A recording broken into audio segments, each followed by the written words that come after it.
In the vast violent landscape of Los Angeles, South Los 13 was forged in the crucible of the 1970s. But this isn't a story about LA. This is the story of how that violence was exported, taking root 2 hours south and igniting a war that burns to this day. This is the story of South Los 13, the San Marcos invasion.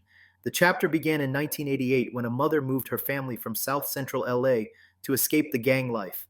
But her children, five brothers named Chewy, Big Bird, Jungu, and Jasper, along with their sister, brought the war with them.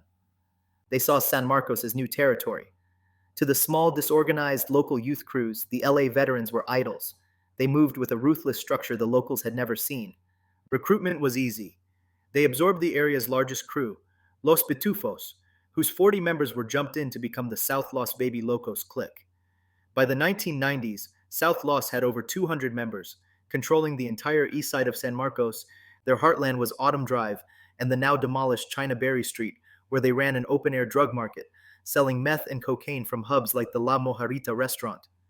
This LA invasion ignited a wild, Wild West era of conflict. Their primary rival was the local gang, Varrio San Marcos, or VSM, but they also battled the Brown Pride Locos and Wolfpack. The war with VSM turned deadly. On June 14, 2006, VSM members hunted down and murdered South Los member Julio Menes Ramirez, stabbing him 8 times. But their violence wasn't just local. The San Marcos chapter maintained a strong, violent connection to their LA roots. In 1994, 2 San Marcos members, an 18-year-old girl named Gata and a 14-year-old boy named Tripper, traveled to South Central. There, they were kidnapped by the Hoover criminals, South Los's mortal enemies. Both teenagers were executed in an alley. The chapter's dominance couldn't last. A triple threat led to their decline. First, their enemies united. Varrio San Marcos, Brown Pride, and Wolfpack formed a coalition to push them out. Second, law enforcement launched a targeted campaign, leading to mass arrests and deportations of key members.